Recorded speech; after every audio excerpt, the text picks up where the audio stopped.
continuar con el estudio del capítulo 10 de la epístola del Espíritu Santo a los Hebreos, capítulo 10, versículo 6. Dice: porque si pecaremos voluntariamente después de haber recibido el conocimiento de la verdad, ya no queda más sacrificio por los pecados, sino una horrenda expectación de juicio y de hervor de fuego que ha de devorar a los adversarios. El que viola la ley de Moisés por el testimonio de 2 o 3 testigos muere irremisiblemente. ¿Cuánto mayor castigo pensáis que merecerá el que pisoteare al Hijo de Dios y tuviere por inmunda la sangre del pacto, en la cual fue santificado, e hiciere afrenta al Espíritu de gracia? Pues conocemos al que dijo: mía es la venganza, yo daré el pago, dice el Señor. Y otra vez el Señor juzgará a su pueblo. Horrenda cosa es caer en manos del Dios vivo, pero traed a la memoria los días pasados, en los cuales, después de haber sido iluminados, sostuvisteis gran combate de padecimientos. Por una parte, ciertamente con vituperios y tribulaciones fuisteis hechos espectáculo, y por otra, llegasteis a ser compañeros de los que estaban en una situación semejante, porque de los presos también os compadecisteis, y del despojo de vuestros bienes sufristeis con gozo, sabiendo que tenéis en vosotros una mejor y perdurable herencia en los cielos. No perdáis pues vuestra confianza, que tiene grande galardón, porque os es necesaria la paciencia, para que, habiendo hecho la voluntad de Dios, obtengáis la promesa. Porque aún un poquito, y el que ha de venir vendrá, y no tardará. Mas el justo vivirá por fe, y si retrocediere no agradará a mi alma. Pero nosotros no somos de los que retrocedemos para perdición, sino de los que tienen fe para preservación del alma. 10 del 26 al 39. 10 del 26 al 39. Bueno, somos conscientes de que este pasaje es uno de los más difíciles de estudiar en las Sagradas Escrituras. Y tal vez el autor de la carta no alcanzó a presagiar todas las acaloradas discusiones que se generarían en torno a este pasaje del pecado deliberado o voluntario. Por lo general, cuando se aborda el estudio de este pasaje de Hebreos 10, desde el versículo 26, nos enfrascamos en una discusión de que si aquí se trata de verdaderos creyentes que pierden su salvación, o si se trata de meros profesantes que no se han arrepentido realmente, o como algunos sostienen, si se trata de cristianos carnales, que según esta interpretación están seguros en su salvación, aunque tienen identidad de apóstatas. Bueno, creo yo, es mi consideración, que el propósito principal del autor al escribir esto no consiste en que gastemos el tiempo debatiendo estos asuntos mientras se pierde el sentido real de la advertencia que él quiso dar aquí a la iglesia. Por lo tanto, vamos a iniciar analizando el texto tal como está, y no nos vamos a enfrascar inicialmente en la discusión de si esto es para cristianos carnales o para meros cristianos profesantes o cristianos verdaderos que pierden su salvación, como dicen nuestros hermanos arminianos. ¿A quién está dirigida esta porción de la carta? Sería la pregunta inicial. Porque si pecaremos voluntariamente, deliberadamente, después de haber recibido el conocimiento de la verdad, ya no queda más sacrificio por el pecado. ¿A quién le está escribiendo el autor? Ya lo hemos dicho en las clases pasadas. El autor está escribiendo a los hermanos, como dice en el capítulo 10, versículo 19. ¿Quiénes son estos hermanos? Bueno, el capítulo 3 nos responde, capítulo 3, versículo 1, hermanos santos, participantes del llamamiento celestial. Por lo tanto, vamos a enfocarnos principalmente en nosotros los creyentes, porque ese es el propósito de la carta. El autor le escribe a los miembros de una iglesia cristiana. Esta advertencia que está aquí, que posiblemente es la advertencia más solemne y terrible que hay en toda la Escritura. Este es el pasaje más solemne y terrible que hay en la Biblia. Esta advertencia debe producir en el creyente temor y temblor. En vez de conducirnos a acaloradas discusiones que por lo general no llevan a nada provechoso, tomemos la palabra que está aquí escrita para nosotros y considerémosla al punto que ella nos haga temblar y nos humille delante de Dios. Dios dijo a través del profeta Isaías en el capítulo 66, versículo 2, mi mano hizo estas cosas y así todas estas cosas fueron creadas. Dice Jehová, pero miraré a aquel que es pobre y humilde de espíritu y que tiembla a mi palabra. Y esa porción que está aquí debe producir en todo verdadero creyente, más que discusiones, temor y temor, humillación delante del Padre. Tenemos ante nosotros un texto que es una advertencia del serio peligro en el cual se encuentran aquellos que estando dentro de la iglesia llevan la semilla de la apostasía. Y quiero que sigamos el ejemplo del gran expositor Arthur Pym, quien introduciendo este texto dice esto, y quiero presentárselos textualmente. En lugar de responder a este texto con argumentos extraídos de la doctrina de la seguridad eterna de los santos, vamos a buscar la gracia para hacer frente con honestidad el terrible peligro que amenaza a cada uno de nosotros mientras permanezcamos en este mundo de pecado, y que utilicemos todos los medios necesarios para evitar una fatal calamidad. Así que la invitación que les hago hoy al abordar este estudio del pasaje más difícil que la Biblia tiene y de una de las exhortaciones más terribles que la Biblia hace, vamos a hacerlo de manera que nuestro corazón sea expuesto a la palabra, que la palabra lo traspase y produzca en nosotros temblor. Este pasaje está dirigido a los miembros de la iglesia cristiana y debemos aplicar estas palabras a nuestro corazón. Que aunque las sagradas escrituras están llenas de muchas promesas, donde ya hemos visto que nos habla de la seguridad eterna de nuestra salvación para los que han nacido de nuevo, también hay que tener en cuenta que hay numerosos textos bíblicos que nos exhortan para que estemos verificando la realidad de nuestra fe, la veracidad de nuestra fe, la autenticidad de nuestra fe, pues la salvación no es segura para aquel que meramente hizo una profesión de fe o participó de las ordenanzas de la iglesia o aún tiene capacidades para en el nombre de Cristo hacer milagros, sino que la seguridad eterna de la salvación es para aquel que efectivamente ha nacido de nuevo por la palabra y el Espíritu.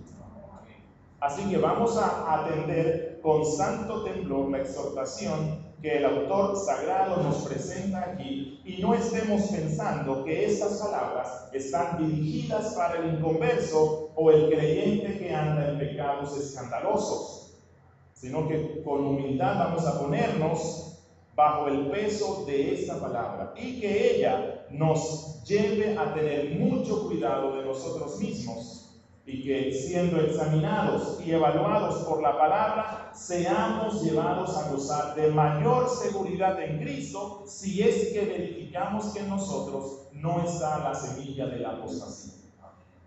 Así que, con el fin de mantenernos siempre en una perspectiva correcta, ya que este texto tiene ciertas declaraciones que si no las mantenemos en el contexto en el que están, pueden conducirnos a interpretaciones erróneas, quiero presentarles un resumen que hice sobre estos textos. Y como no vamos a desarrollar todo este estudio hoy, sino que posiblemente vamos a gastarnos 3 domingos, quiero que lo tengan presente para las próximas clases. Versículo 26 nos da una advertencia contra el pecado voluntario.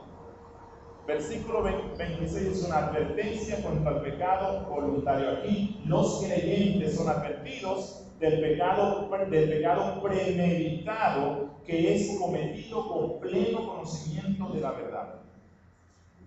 ¿Cierto? Así que, ¿y cuál es la advertencia que él da? Que para esa clase de pecado no hay sacrificio que lo perdone. 2. El versículo 27 nos habla de las consecuencias del pecado voluntario. Consecuencias del pecado voluntario. Versículo 27 nos dice que para estas personas que cometen este pecado voluntario, la única expectación o esperanza que les queda es ¿cuál? Un terrible juicio que incluye el fuego para castigarlo. Así que punto 1, hay una advertencia contra el pecado voluntario. 2, que para ese pecado voluntario no hay perdón ni siquiera en la sangre de Cristo.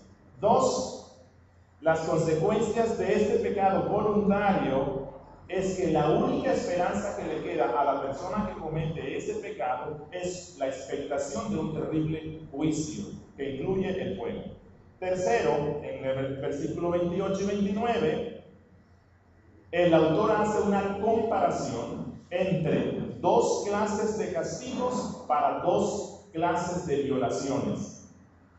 Y él compara los castigos que recibían los que violaban de manera voluntaria y deliberada la ley de Moisés. El castigo era la muerte física.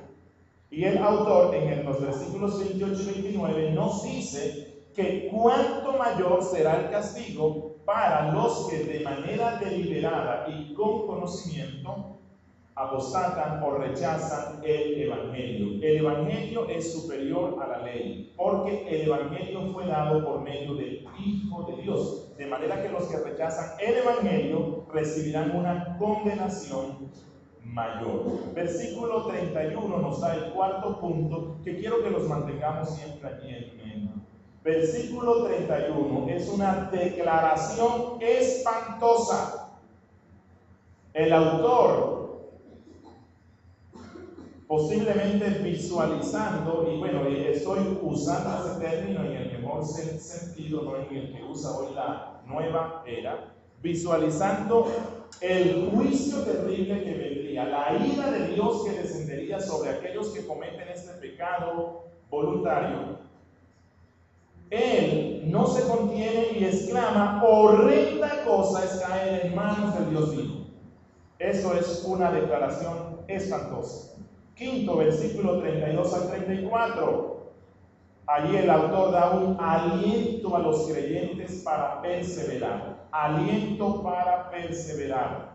Aquí el autor anima a los creyentes hebreos para que se alienten a sí mismos y no desmayen en perseverar en la fe cristiana, recordando que ya ellos han sufrido bastante por esa fe como para echar todo en un saco roto. Él les dice que han pasado por tribulaciones, persecuciones, desprecios, despojos a causa de su fe en Cristo. Así que, ¿cómo es posible que vayan a abandonar esa fe luego de que les ha costado tanto sufrimiento? El autor en estos versos les recuerda que hay esperanzas y grandes recompensas en los cielos para estos sufrimientos por Cristo. 6, versículos 35 al 37.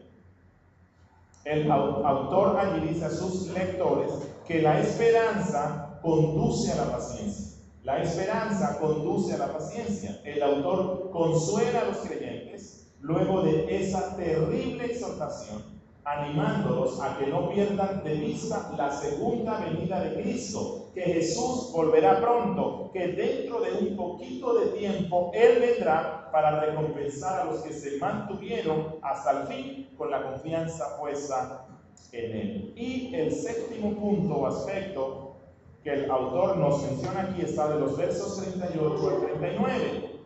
Y él dice que, allí nos muestra la seguridad eterna de los verdaderos creyentes. La seguridad eterna para los verdaderos creyentes. En estos versículos el autor refuerza la confianza del verdadero creyente, luego de haberse autoevaluado a la luz de esta exhortación tan terrible y encontrar que en él no hay semilla de apostasía, porque los que realmente hemos nacido de nuevo, así nuestra fe sea muy débil, somos preservados eternamente por el Padre.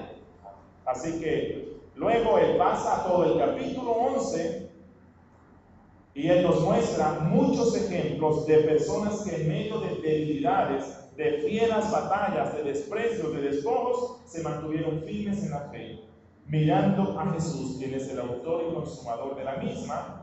Y él dice que murieron con la esperanza de puesta en el galardón que recibirán junto con todos los verdaderos creyentes. Y como dijo Cristo, son los que perseveran hasta el fin. Como ustedes pueden ver, no será muy fácil estudiar estos textos, pero confiamos en el Señor y oramos para que su Santo Espíritu nos ilumine de manera que saquemos el máximo provecho de esto que está contenido en este texto. No vamos a elucubrar en discusiones teológicas, sino que vamos a ser exhortados y librados de una vana confianza, que creo que es uno de los propósitos principales que tiene nuestro autor. Hoy vamos a empezar con el punto 1, que está en el verso 26.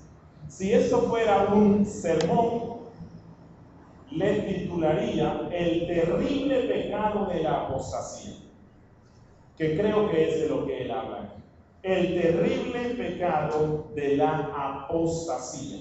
Y vamos a empezar con el versículo 26 y desarrollaremos el primer punto de este resumen que les di: advertencia contra el pecado voluntario.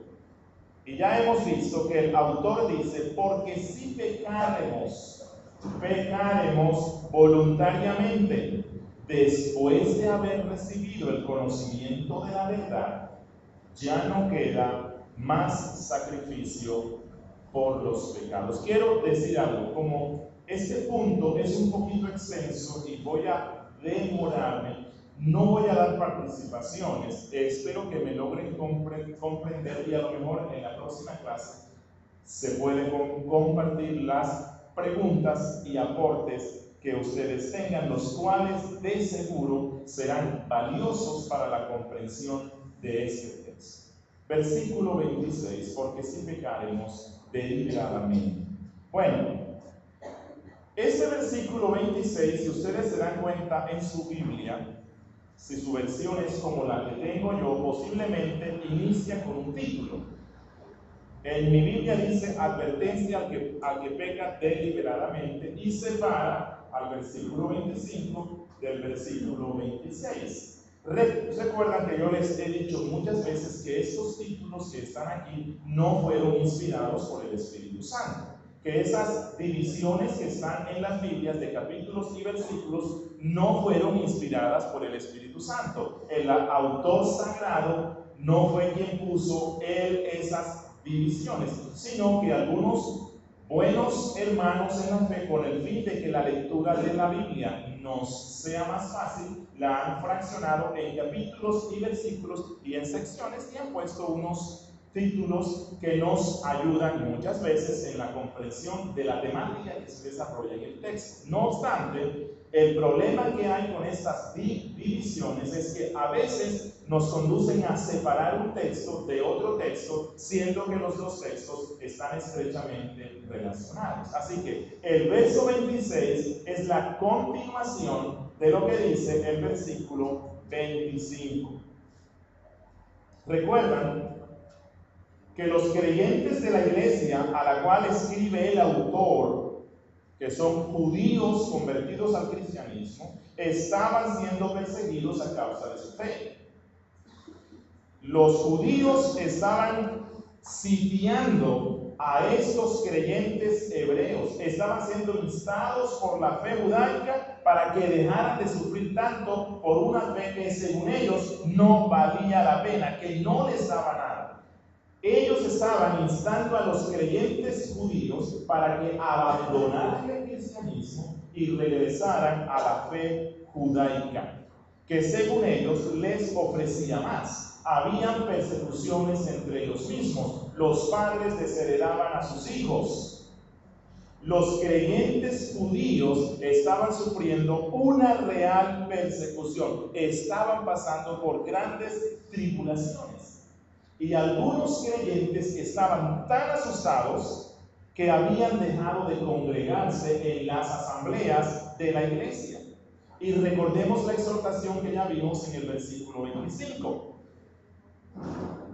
donde dice: no dejando de congregarnos, como algunos tienen por costumbre. Bueno, no dejando de congregarnos no solo hace referencia a la inasistencia temporal a los cultos, sino que de manera especial apunta a aquellos que estaban abandonando de manera definitiva la congregación de los santos para regresar al judaísmo, claudicando de su fe cristiana. Así que el verso 25, no dejando de congregarnos, es como un verso de transición entre el tema de la perseverancia cristiana, que ya nos lo mencionó en los versos anteriores, y el tema de la apostasía, que se desarrolla desde el versículo 26. Es decir, el abandonar la congregación cristiana, el abandonar la congregación de los santos, puede ser el inicio de un camino irreversible hacia la apostasía. Hay que mantener en perspectiva el versículo 25.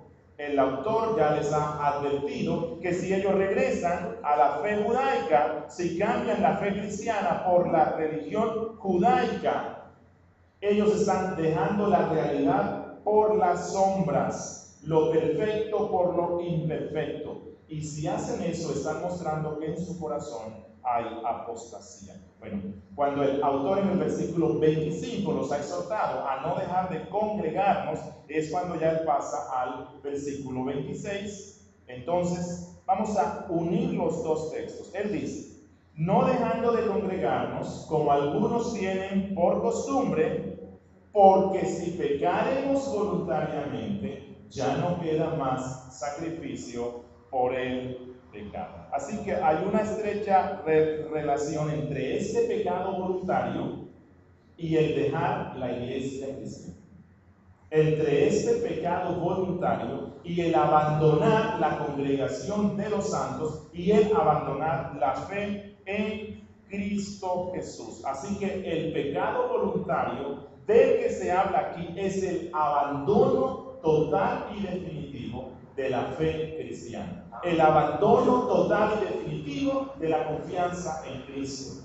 Ese es el pecado deliberado del que se habla aquí. Y esto es muy claro para todos los que nos han estado acompañando en este estudio de la epístola a los hebreos, porque ya hemos visto una serie de exhortaciones que el autor nos ha dado. Y si recuerdan, en todas las exhortaciones, él siempre está apuntando hacia el pecado de la apostasía. Recordemos algunas de estas exhortaciones que el autor ya nos ha dado, allá en Hebreos capítulo 2, versículo 1 al 4, allí encontramos la primera exhortación. Todas son terribles, y es que el pecado de la apostasía es el pecado más terrible que un ser humano pueda cometer. No hay posibilidad de arrepentimiento. Viene a ser como los ángeles que apostataron. Para ellos no hay posibilidad de perdón, ni lo buscan siquiera. Así que ese es el pecado más terrible que un ser humano pueda cometer. Por encima del asesinato, por encima del adulterio, por encima de cualquier otro pecado. Ese es el más terrible, y por eso el autor en su carta tiene varias exhortaciones que producen temor y temor. Capítulo 2, versículo 1 al 4. Dice el autor: por tanto, es necesario que con más diligencia atendamos a las cosas que hemos oído, no sea que nos deslicemos. ¿Deslizarnos de qué? Bueno, él dice: ¿cómo escaparemos nosotros si descuidamos una salvación tan grande? Ahora, ¿qué salvación se refiere aquí el autor de la cual una persona pueda deslizarse? Dice el autor: la cual, habiendo sido anunciada primeramente por el Señor, nos fue confirmada por los que oyeron, testificando Dios juntamente con ellos, con señales y prodigios y diversos milagros. ¿De qué salvación habla aquí? Obviamente del Evangelio.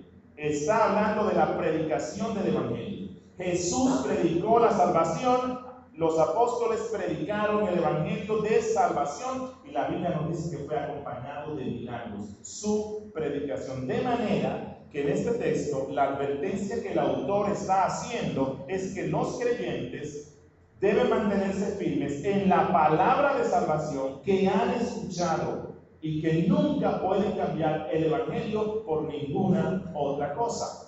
Cambiar el Evangelio por otra cosa es ¿qué? Apostasía. Apostasía. Así que el versículo 26, cuando nos habla del pecado voluntario, se refiere de manera exclusiva al pecado de la apostasía. Otra exhortación está en el capítulo 3, versículos 12 y 13.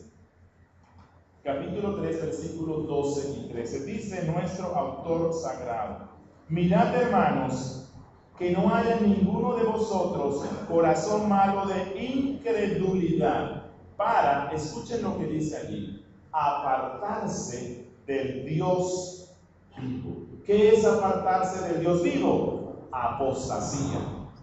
Capítulo 6, versículo 4 al 6.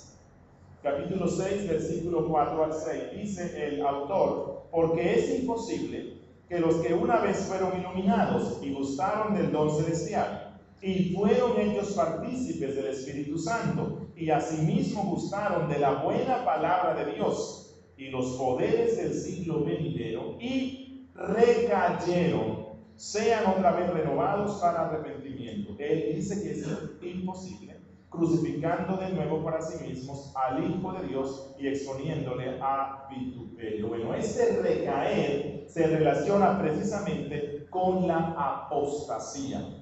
Es el rechazar de manera consciente y con pleno conocimiento a Cristo como el único medio de salvación.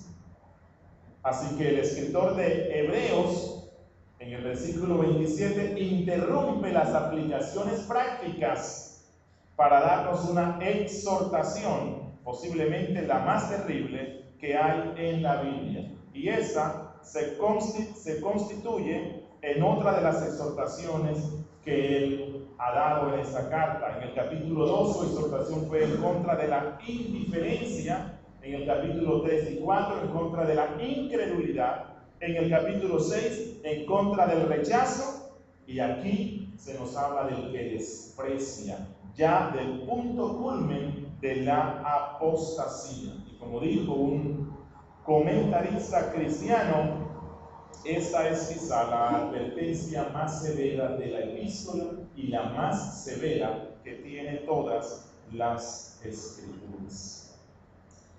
Por eso, creo yo, es que la mayoría de cristianos usamos más este texto para discutir elucubraciones que a lo mejor no nos conducen a nada que atender a la exhortación misma que está allí, porque nos duele mucho, nos cuesta, pero quiera Dios que seamos exhortados de una forma constructiva.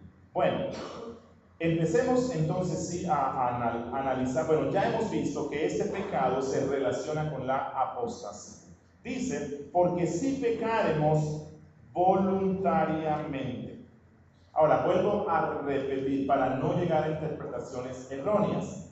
¿De qué pecado está hablando aquí? Apostasía, apartarse. No está hablando de toda clase de pecados. ¿Por qué? Porque el resto de la Biblia y el mismo autor ya nos ha dicho que el resto de pecados encuentran perdón en la sangre de Cristo si hay arrepentimiento. Recordemos el versículo que he mencionado mucho aquí, 1 de Juan 1:9. Si confesamos nuestros pecados, Él es fiel y justo para perdonar nuestros pecados y limpiarnos de toda maldad. Así que aquí la clase de pecado de la que se habla no es de los pecados comunes que las personas cometen. Todos ellos, si hay arrepentimiento, encuentran perdón. Aquí habla de una categoría única y exclusiva de pecado. Miren, la borrachera de Noé fue perdonada. La mentira de Abraham cuando dijo que Sara no era su esposa sino su hermana fue perdonada. La ira pecaminosa de Moisés cuando golpeó la piedra fue perdonada. El adulterio de David y su participación intelectual en el asesinato de una persona fue perdonada. La incredulidad temporal de Tomás fue perdonada. La debilidad en la fe de Pedro y su temporal negación de Cristo fue perdonada. En fin, no hay pecado que no pueda ser confesado y perdonado por la sangre de Cristo. El autor incluso, como vimos en las clases pasadas, ya ha asegurado para el creyente que así él sea el más débil y torpe del mundo. Pero si es un creyente, tenemos a un sumo sacerdote que hace derecho para nosotros la senda hacia el cielo. Que por muy torpe que sea, no se perderá. Por lo tanto, el autor ya nos dijo que nuestro corazón y nuestra conciencia ha sido limpiado totalmente por la sangre de Cristo y que podemos entrar al trono de la gracia, que tenemos un abogado intercesor, que si yo peco, puedo ir donde ese abogado intercesor y él me ayuda y encuentro en él el socorro y mi pecado es perdonado. Pero en este texto entonces, ¿de qué pecado habla? De un pecado único y particular, de ese pecado que consiste en rechazar de manera voluntaria y con conocimiento pleno la obra de Cristo para salvación. Ese es un pecado que no tiene perdón. La apostasía no tiene perdón, no puede ser perdonada, es lo que el autor está diciendo. Ya no queda más sacrificio por los pecados. Miren, y esto es importante que lo recuerde, porque desde la época de la patrística, remontándonos al siglo II, cuando los padres de la iglesia empezaron a interpretar este texto, algunos padres de la iglesia lo malinterpretaron y algunos llegaron a la conclusión que luego de que el creyente se bautiza, si comete un pecado capital, no hay oportunidad de perdón y de arrepentimiento para ese creyente. Es decir, perdió todo. Lo que le espera es la condenación eterna. En el siglo III, algunos de los padres de la iglesia, viendo cómo era el pecado residual aún en el creyente, fueron un poquito más flexibles y algunos dijeron, bueno, mira, no vamos a ser tan estrictos, no. Luego del bautismo, el creyente puede cometer 1, 2 y hasta 3 pecados capitales, pero más de 3 veces no hay nada que hacer y ya para él no hay perdón. Bueno, esa mala interpretación ha persistido en algunas épocas de la historia de la iglesia. Y lo mismo sucede hoy. Pero realmente este texto no está hablando de toda clase de pecados, sino solamente del pecado voluntario, que se llama apostasía. Hay creyentes que me han dicho, pero es que allí dice que si pecamos voluntariamente o deliberadamente. Y mi pregunta es, ¿no son la mayoría de nuestros pecados premeditados? Sí que lo son, y usted lo sabe. La mayoría de sus mentiras han sido craneadas, han sido pensadas. El pecado no se da así. El pecado lo meditamos, lo premeditamos. Es algo de lo cual nosotros estamos conscientes y recibimos la justa retribución por esos pecados. Pero si este texto se refiriera a cualquier clase de pecado premeditado, déjenme decirles que para nosotros entonces lo que nos espera es la eterna condenación. A todos los creyentes de todos los tiempos. Porque todos los creyentes de todos los tiempos hemos cometido pecados premeditados. Así que el pecado premeditado que está aquí es el de la apostasía, rechazar de manera flagrante, desafiante la gracia que Dios ofrece a través de Cristo Jesús. Es como aquel que se atreve a levantar su puño ante Cristo y diciéndole, me vale tu cruz, me vale tu sangre. El que dice eso en su corazón y vive en esa actitud, para él no hay oportunidad de arrepentimiento. Un santo del siglo XVI, Calvino, refiriéndose a este pecado premeditado, él dice, los que pecan mencionados por el autor no son los que en alguna forma ofenden, sino los que abandonan a la iglesia y completamente se alejan de Cristo.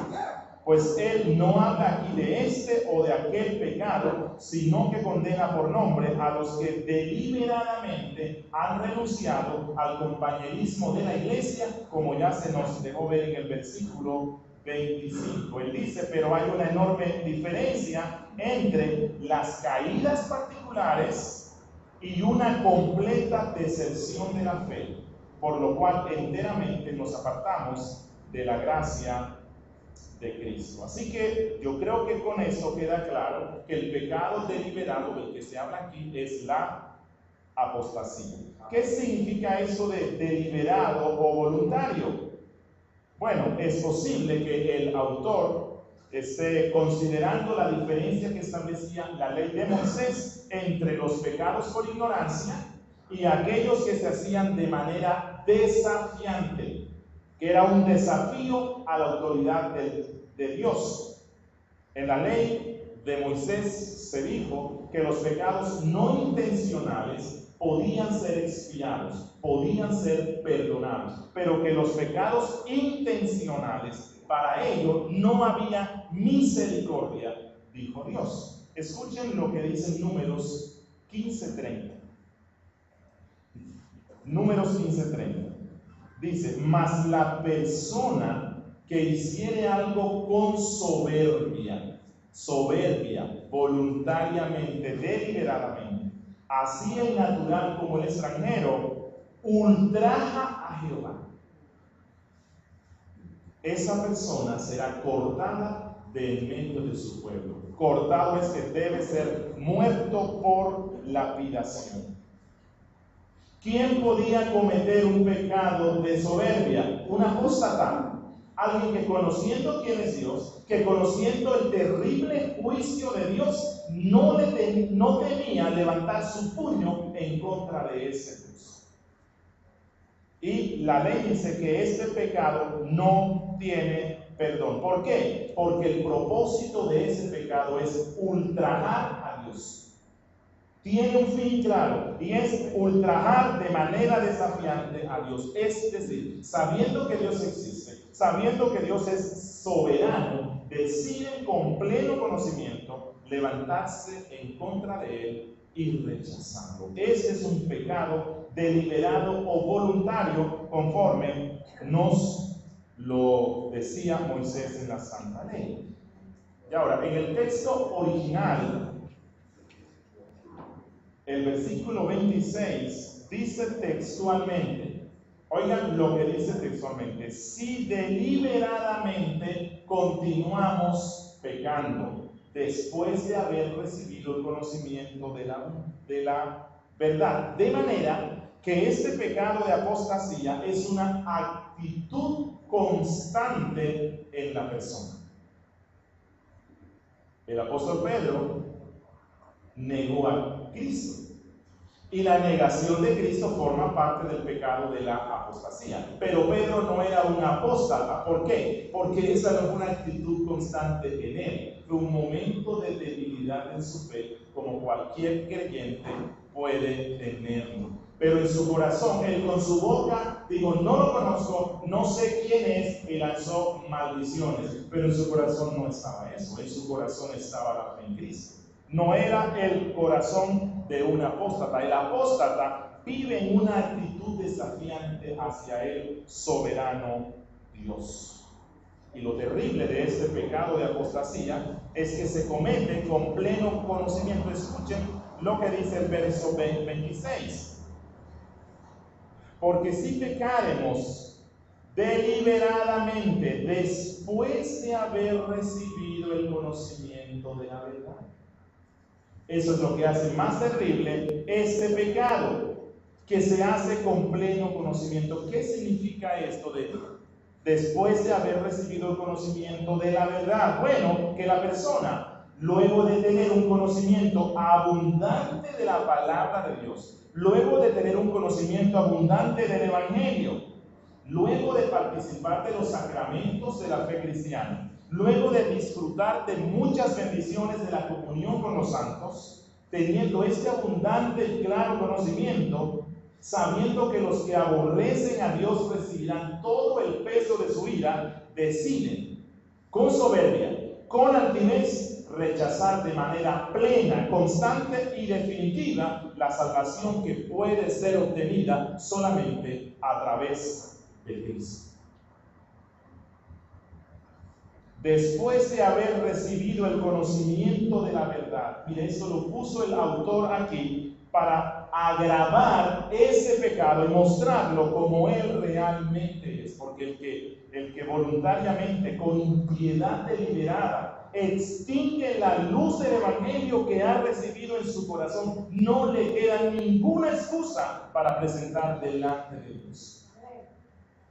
Así que aquí hago una aplicación, aprovechando el momento. Hermanos y amigos que están aquí, aprendamos no únicamente a recibir con reverencia la palabra, sino que nos sometamos a la verdad que ella nos ofrece. Miren, debemos aprender a perseverar firmemente en la doctrina cristiana. Debemos esforzarnos por conocer la doctrina cristiana, porque el juicio será terrible para aquellos que la desprecian. Ese es un pecado deliberado, y el autor dice que no queda más sacrificio por los pecados.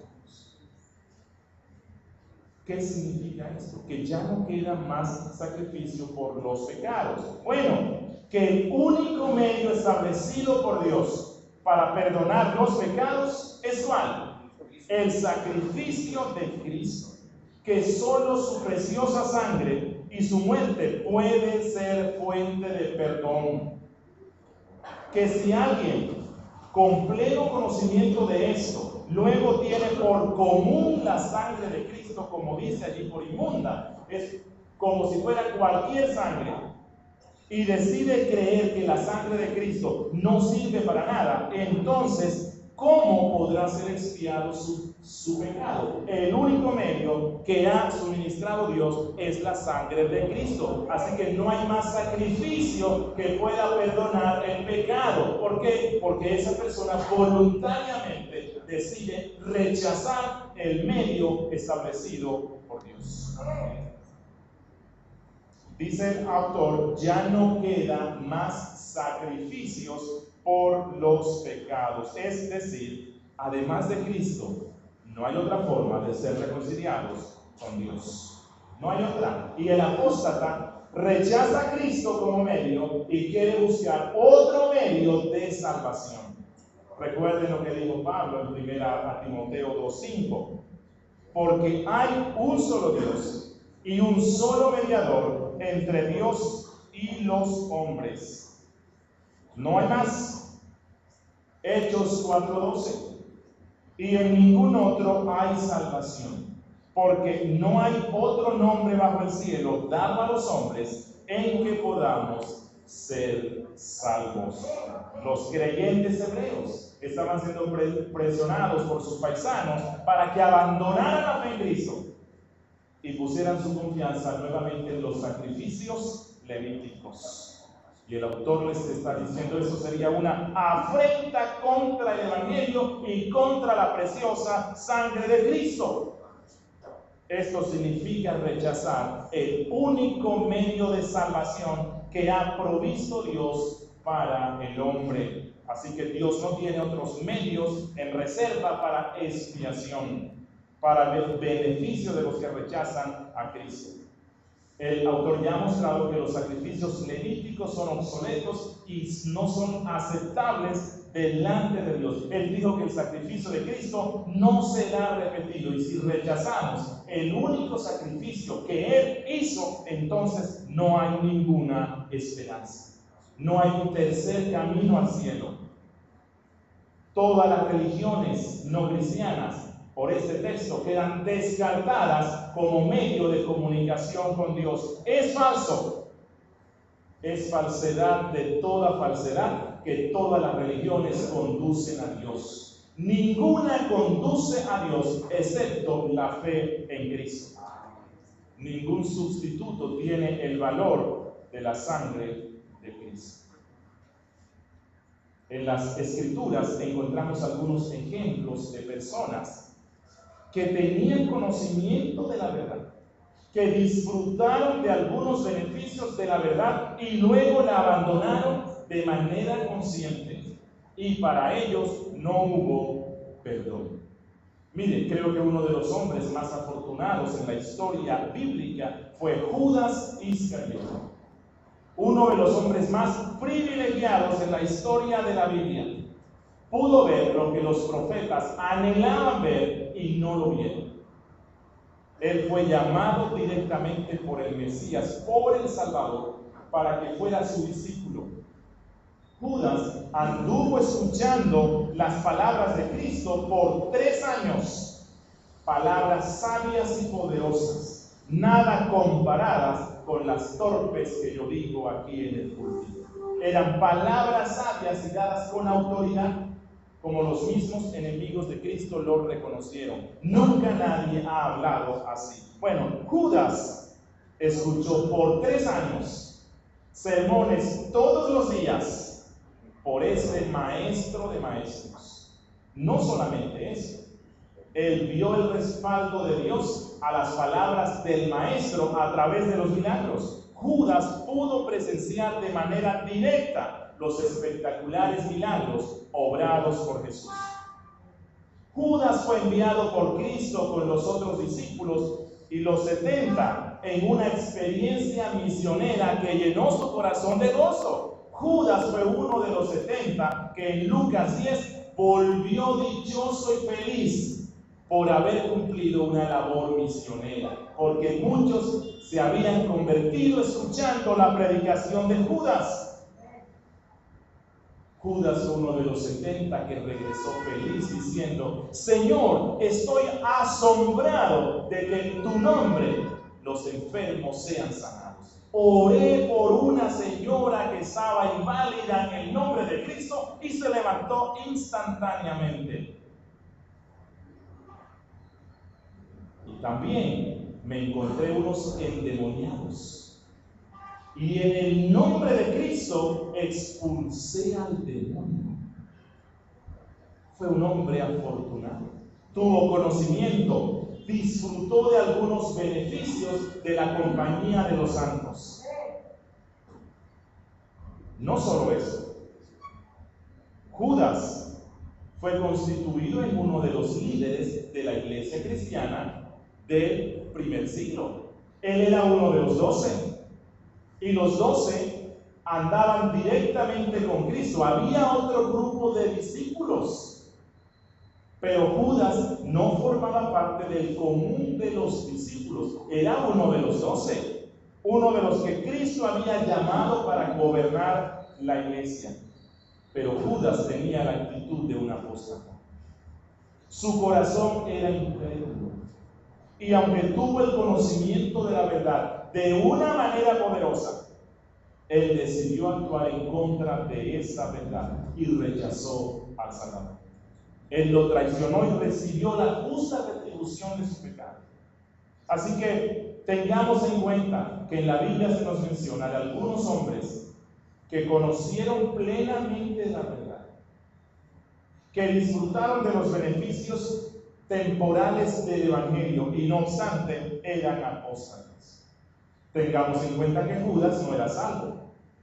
Formó parte de los 12, de los discípulos. Estuvo muy cerca del Salvador. Estuvo muy cerca de los salvos y disfrutó beneficios del Evangelio. Pero en la Biblia se le llama el hijo de perdición, como dice en Juan 17:12. Es decir, su corazón nunca fue regenerado. Y quiero darles otro ejemplo ya para finalizar. El apóstol Juan, en su primera carta, allá en el capítulo 2, habla acerca de unas personas que durante cierto tiempo se identificaron como cristianas, que incluso llegaron a ser maestros en la iglesia cristiana, pero luego abandonaron la congregación de los santos y empezaron a negar que Jesús fuera el Dios encarnado, que Jesús fuera el Cristo.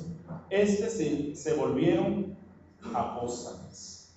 Disfrutaron por un tiempo de la comunión con los santos, conocieron la verdad de manera cercana, pero luego la abandonaron. ¿Esto qué significa? Que para cometer el pecado de la apostasía hay que tener conocimiento. Solo el que tiene conocimiento puede cometer el pecado de la apostasía. Si no hay conocimiento de la verdad, entonces no se puede decir que sea un apóstata. La palabra apostasía o apóstata viene de dos voces griegas. Una que es apo, que significa fuera de, y otra es la voz estasis, que significa colocarse. Así que un apóstata es alguien que se coloca fuera de Cristo, fuera del Evangelio, fuera de la verdad. Pero todo aquel que se coloca fuera de Cristo no es un verdadero creyente. Aunque por un tiempo como Judas y los maestros de la iglesia que menciona Juan en su capítulo 2 hayan sido miembros activos de una comunidad cristiana y hayan tenido conocimiento de la verdad, ellos nunca fueron salvos, nunca hubo regeneración, porque esto es lo que dice Juan hablando de esos apóstatas. Primera de Juan, capítulo 2, versículo 19. Escuchen lo que dice Juan. Primera de Juan 2:19. Salieron de nosotros, pero no eran de nosotros. Porque si hubiesen sido de nosotros, no hubiesen cometido pecado de apostasía. Habrían permanecido con nosotros, pero salieron para que se manifestase que no todos son de nosotros. Y aquí es donde la exhortación del autor de la carta a los hebreos cobra una gran relevancia para nosotros. Escuchen, para que se manifestase que no todos, y habla de la iglesia, y habla de la iglesia la gracia de Dios de Medellín, no todos son de nosotros. Amén. Allí es donde debemos preguntarnos. Como preguntaban los discípulos cuando Cristo dijo que alguien lo iba a entregar, ¿seré yo? ¿Seré yo? las advertencias que el autor da, y apenas vamos por el versículo primero de esa advertencia, son muy terribles, pero tienen el propósito de que examinemos los creyentes nuestra fe, porque algunos tienen meramente una fe natural, una fe carnal, pero no una fe sobrenatural. Algunas personas vienen a la iglesia y pueden estar convencidos de la doctrina de la seguridad eterna de la salvación, pero realmente van camino al infierno, porque en su corazón no hay regeneración, porque siguen a Cristo mientras eso no signifique padecer por la causa de Cristo. Dice Arthur Pink,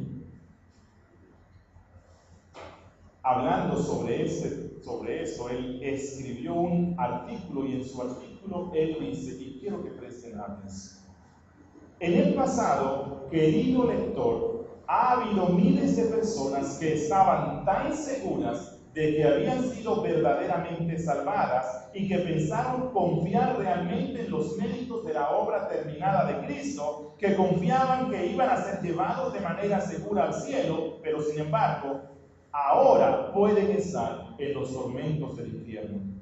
Su confianza era carnal. Su fe no era mejor que la de los demonios, los cuales creen en Dios y tiemblan, sabiendo el juicio que les espera por su apostasía. Su fe no era más que algo natural, basado en la mera letra de las Escrituras. No era sobrenatural, no era una fe forjada en el corazón de Dios. Y si ellos leían un comentario como este, con orgullo llegaban a la conclusión de que estas palabras estaban dirigidas a otras personas, pero no para ellos. Y así, seguros de sí mismos, de que habían nacido de nuevo, se negaban a prestar atención a la orden de 2 Corintios 13:5. Examinaos a vosotros mismos si estáis en la fe. Probaos a vosotros mismos. Y ahora es demasiado tarde, dice Arthur Pink. Perdieron el día de la oportunidad, y ahora la oscuridad de las tinieblas es su herencia eterna. Quiero dar unas aplicaciones y les ruego que me concedan un tiempito adicional. Primera aplicación. Hermano y hermana que estás aquí, ¿estás asustado? Sí, Señor. ¿Estás temblando por estas exhortaciones? Doy gracias a Dios por tu santo templo, porque a través de él adoras al Padre.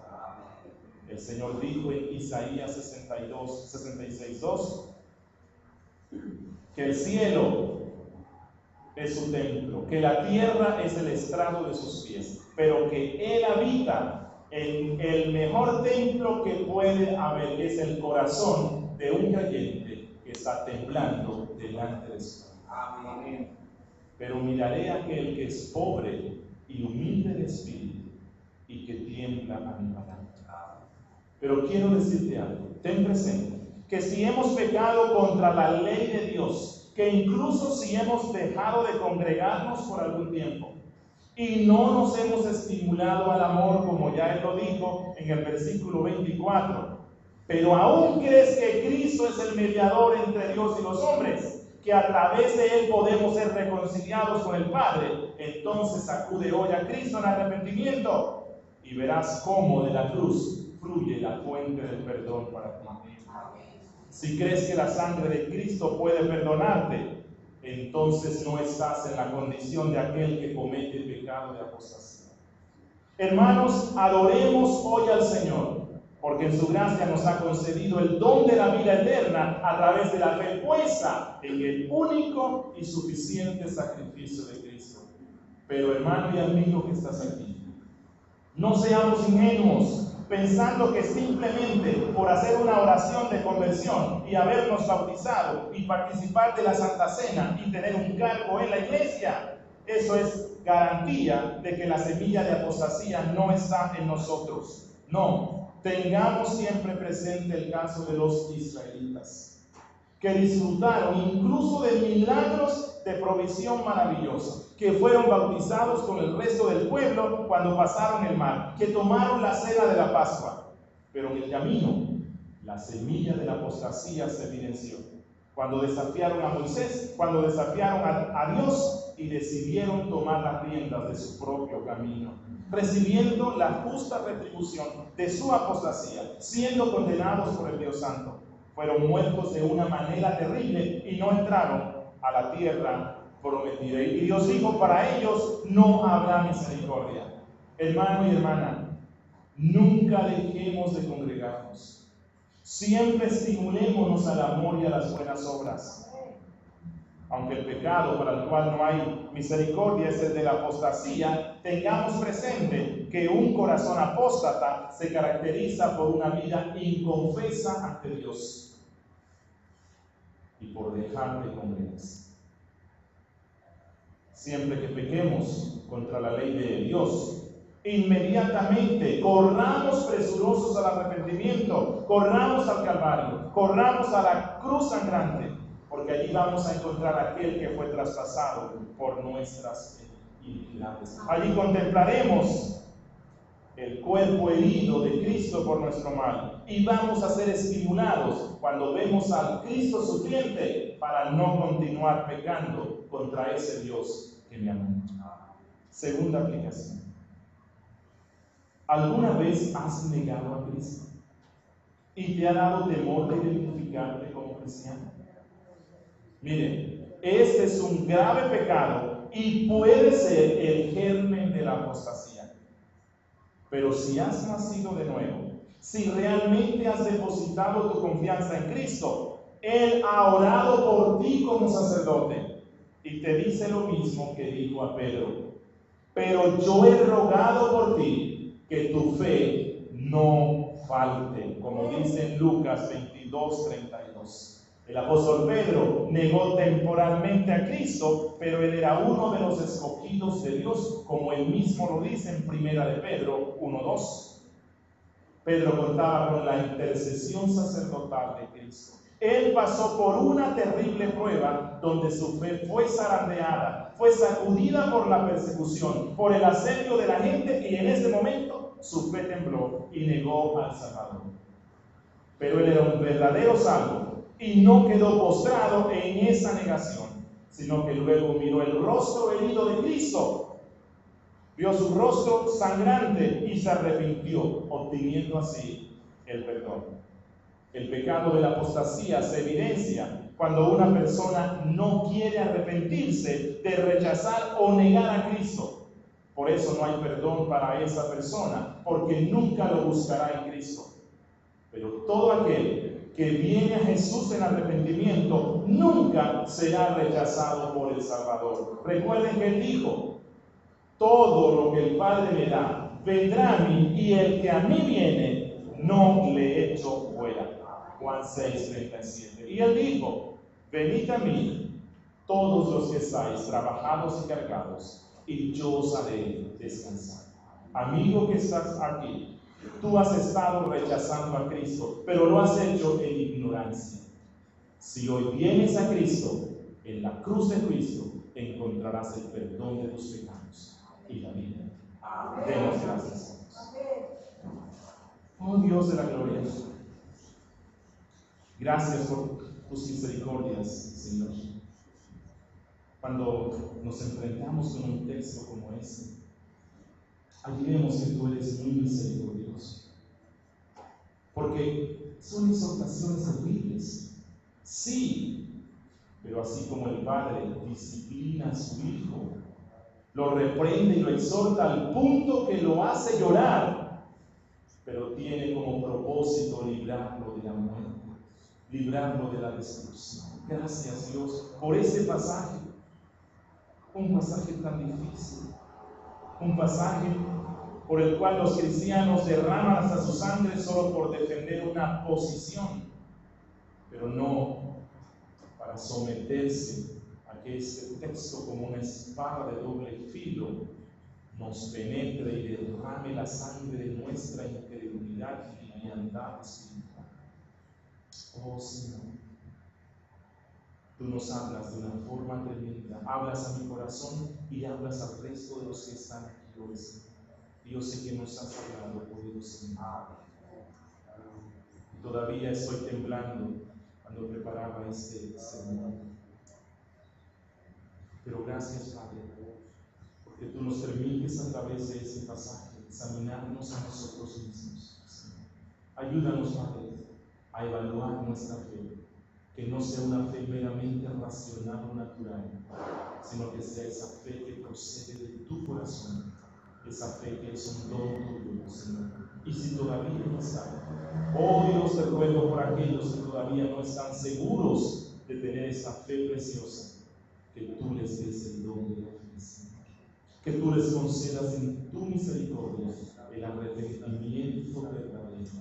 Ayúdanos, Dios, para que podamos cada día afirmarnos en nuestra fe, sabiendo que la salvación procede solamente de ti, que no es de nosotros, que no es por obras, pero que cuando hay salvación hay frutos de regeneración.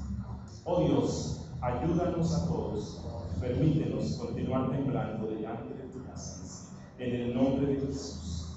Amén.